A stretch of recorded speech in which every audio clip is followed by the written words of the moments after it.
يا ربي يا ربي إني أسألك العفو عني ولم يخف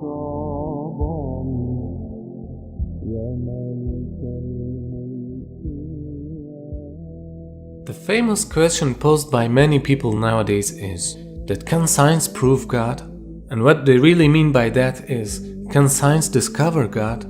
For understanding this, we need to distinguish the difference between proof and discovery. To prove means to establish a fact or a truth by evidence or argument. And discovering by definition is to see, to find out, or to gain sight or knowledge of something which was previously unseen or unknown. In short, to discover means that something should be seen or witnessed by humans' naked eyes, whereas to prove something means to provide evidences, reasoning, or rational arguments in order to establish a fact, and it doesn't depend on our eyesight. However, science can always discover the signature of God in nature, which means science can always prove the existence of God through evidences, but through science we can never discover God in this world. Now the question arises, why science can prove God but cannot discover Him? The answer for this is, Almighty Creator gives some sort of evidences or clues into His creation so that human being can accept His existence and to believe in Him. However, no human being or science can ever discover God, because this life is a test for us, and Allah created us and gave us limited abilities to be tested with. To get what I mean, suppose that you are a professional modeler who uses a strong modeling software and creates a project in which there are people with consciousness. It means that the models that you have created are having the power of intellect, and you put a test for them to find you. Now if you think logically, they have only two options to find you or to prove your existence in order to accept you as their creator. The first option for them is to discover you or to see you. But of course you don't want that, because it is a test, and if you show yourself to them, then the test becomes meaningless. And logically they can't discover you, because you are out of this created project. So if they can't discover you, it doesn't mean that you don't exist. But the second option is that you send them signs and evidences, and you also give them the power of intellect. They can find you through those evidences and their logic. It is like you have given them some tips for this test. And if they still don't accept your existence through those evidences, then it means that they are arrogant.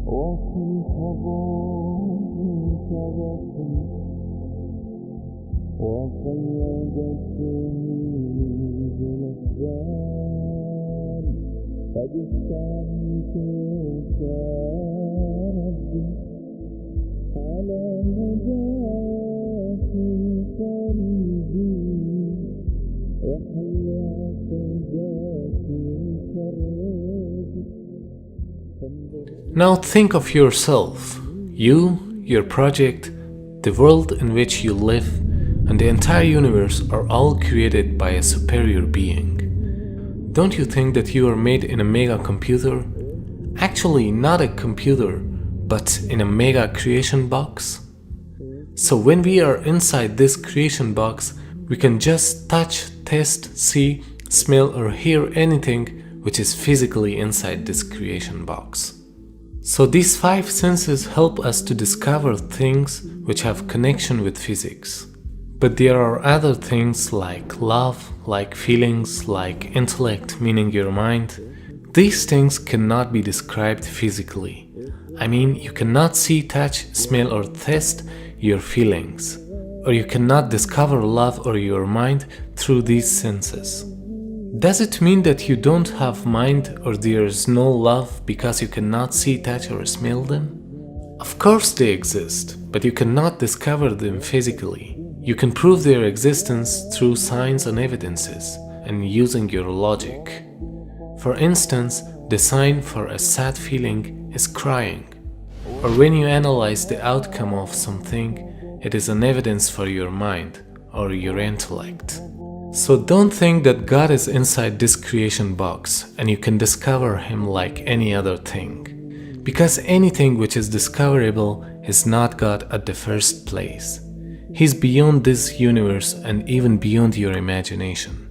You cannot discover Him by the laws of physics, because physics discovers anything which is bounded by the laws of physics. And Allah is not bounded by the laws of nature. So anything which is limited by these laws is not God. That's why you cannot discover Him, but His existence is proven through evidences and logic. Everything that we must verify has to be touch and feel. Yeah. But let me tell you something. If God could be touched and felt and seen, would that be God?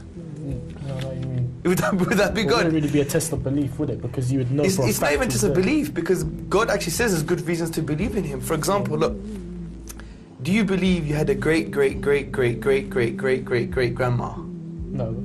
Do you believe you I had mean, yeah, but I mean, there's obviously, I know that because obviously Why? I'm here now. Exactly. Yeah, but that's exactly the point. Have you ever seen your great grandma? You don't have access to her DNA. I know her grave? scientifically I would have to have one to be here. Well, I don't know. See, that's the point. Using the terminology here. Scientifically, you have no clue. You have no clue. Scientifically, you're damn. Science say we can only verify the physical world on things that we can touch and feel. This is a non-verifiable thing. Yeah. The only way you know you got a great grandma is because you're here. You've made a logical, rational decision. Not based on the physical world, based on necessity. The complexity of this universe and the laws of nature are all evidences for existence of a wise creator who has designed them in such a precise manner. So if you don't see Him, it doesn't mean that He doesn't exist. The universe actually may have a purpose, and some physicists are now suggesting it does have a purpose. And this has come out of some findings about the some of the fundamental numbers in atomic physics. These are numbers like the mass, the weight of an electron, the weight of a quark, the strength of gravity, the strength of the electromagnetic field. About 20 numbers that describe those and other parameters, features of our world, but nobody knows why it is that those numbers have the particular values that they do. Now, you could easily say, yeah, who really cares? You change the mass of the electron by a little bit more, a little bit less. Does it really matter? And the answer is it does.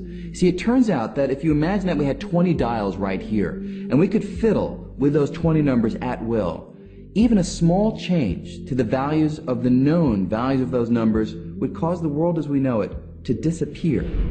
For example, if we go back to, say, 1 second after the Big Bang, at that point, the expansion rate and the mass density have to have been adjusted to each other just right so that the universe is just at this critical point.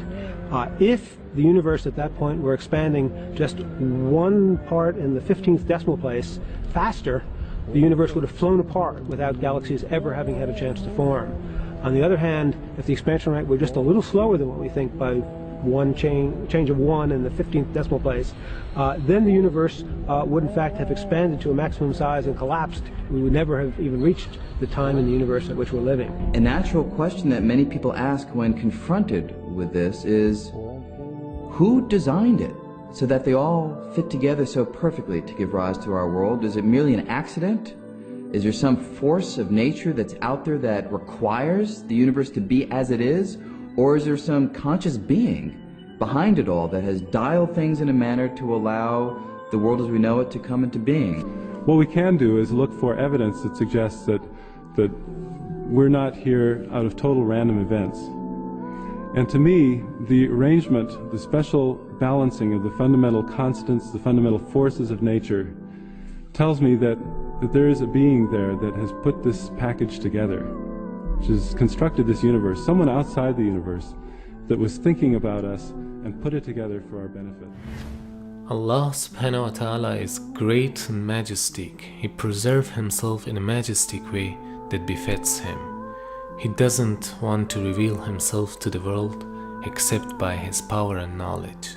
And Allah created us in a way that we are not capable to see him in this world.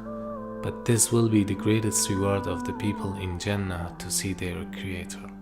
We must consider that we are being tested in this world by believing in God without seeing Him. They will not change me. They will not break me. Oh, I will be stronger. 'Cause I'm a believer. 'Cause I'm a believer. I'm a believer. I'm a believer. 'Cause I'm a believer.